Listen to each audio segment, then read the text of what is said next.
We are going to read the book My Brother Martin, A Sister Remembers Growing Up with the Reverend Dr. Martin Luther King Jr.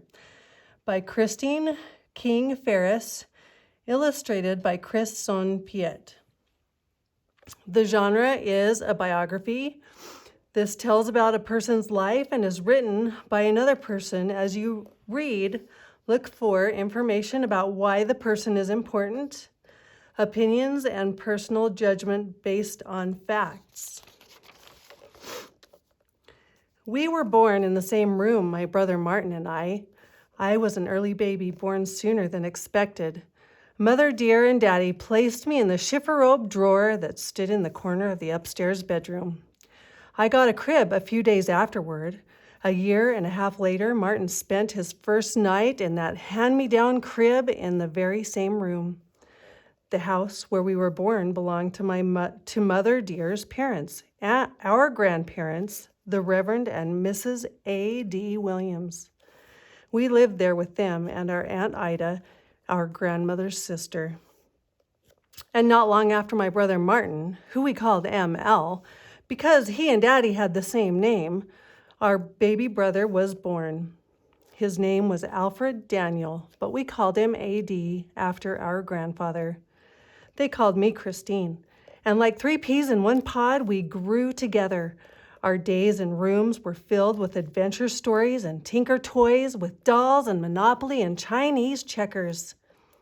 And although Daddy, who was an important minister, and Mother Dear, who was known far and wide as a musician, often had work that took them away from home, our grandmother was always there to take care of us.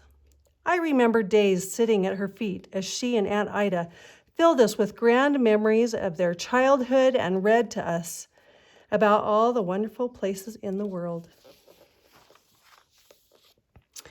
And of course, my brothers and I had each other. We 3 stuck together like the pages in a brand new book. And being normal young children, we were almost always up to something. Our best prank involved a fur piece that belonged to our grandmother. It looked almost alive, with its tiny feet and little head and gleaming glass eyes. So, every once in a while, in the waning light of evening, we'd tie that fur piece to a stick, and hiding behind the hedge in front of our house, we would dangle it in front of unsuspecting passerby. Boy, you could hear the screams of fright all across the neighborhood. Then there was that time Mother Dear decided that her children should all learn to play piano. I didn't mind too much, but ML and AD preferred being outside to being stuck inside with our piano teacher, Mr. Mann, who would rap your knuckles with a ruler just for playing the wrong notes. Well, one morning, ML and AD decided to loosen the legs on the piano bench so we wouldn't have to practice. We didn't tell Mr. Mann, and when he sat, crash, down he went. But mostly we were good, obedient children, and ML did learn to play a few songs on the piano. He even went off to sing with our mother a time or two. Given his love for singing and music, I'm sure he could have become as good a musician as our mother, had his life not called him down a different path. But that's just what his life did. My brothers and I grew up a long time ago, back in a time when certain places in our country had unfair laws that said it was right to keep Black people separate because our skin was darker and our ancestors had been captured in far-off Africa and brought to America as slaves. Atlanta, Georgia, the city in which we were growing up, had those laws. Because of those laws, my family rarely went to the picture shows or visited Grand Park with its famous cyclorama. In fact, to this very day, I don't recall ever seeing my father on a streetcar. Because of those laws and the indignity that went with them, Daddy preferred keeping ML, AD, and me close to home where we'd be protected. We lived in a neighborhood in Atlanta that's now called Sweet Auburn. It was named for Auburn Avenue, the street that ran in front of our house. On our side of the street stood two-story frame houses similar to the one we lived in. Across it crouched a line of one-story row houses and a store owned by a white family. When we were young, all the children along Auburn Avenue played together, even the two boys whose parents owned the store. And since our house was the favorite gathering place, those boys played with us in our backyard and ran with ML and AD to the firehouse on the corner where they watched the engines and the firemen. The thought of not playing with those kids because they were different, because they were white and we were black, never entered our minds. Well, one day ML and AD went to get their playmates from across the street just as they had done 100 times before. But they came home alone. The boys had told my brothers that they couldn't play together anymore because AD and ML were Negroes. And that was it. Shortly after, the family sold the store and moved away. We never saw or heard from them again. Looking back, I realized that it was only a matter of time before the generations of cruelty and injustice that Daddy and Mother Dear and Mama and Aunt Ida had been shielding us from finally broke through.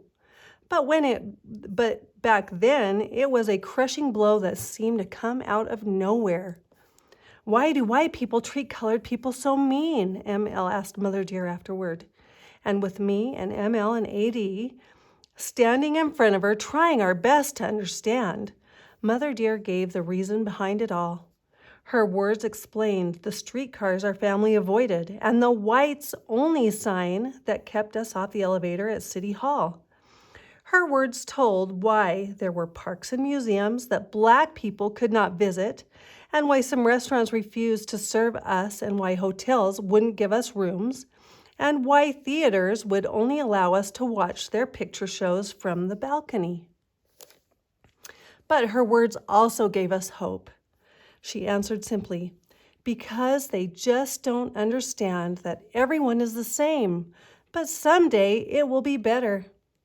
And my brother ML looked up into our mother's face and said the words I remember to this day. He said, Mother Dear, one day I'm going to turn this world upside down. In the coming years, there would be other reminders of the cruel system called segregation that sought to keep black people down. But it was Daddy who showed ML and AD and me how to speak out against hatred and bigotry and stand up for what's right. Daddy was the minister at Ebenezer Baptist Church. And after losing our playmates when ML, AD, and I heard our father speak from his pulpit, his words held new meaning. And Daddy practiced what he preached. He always stood up for himself when confronted with hatred and bigotry, and each day he shared his encounters at the dinner table. When a shoe salesman told Daddy and ML that he'd only serve them in the back of the store because they were black, Daddy took ML somewhere else to buy new shoes. Another time, a police officer pulled Daddy over and called him boy. Daddy pointed to ML sitting next to him in the car. He said, "This is a boy. I am a man, and until you call me one, I will not listen to you." These stories were as nourishing as the food that was set before us. Years would pass, and many new lessons would be learned. There would be numerous speeches and marches and prizes, but my brother never forgot the example of our father or the promise he had made to our mother on the day his friends turned him away. And when he was much older, my brother ML dreamed a dream that turned the world upside down.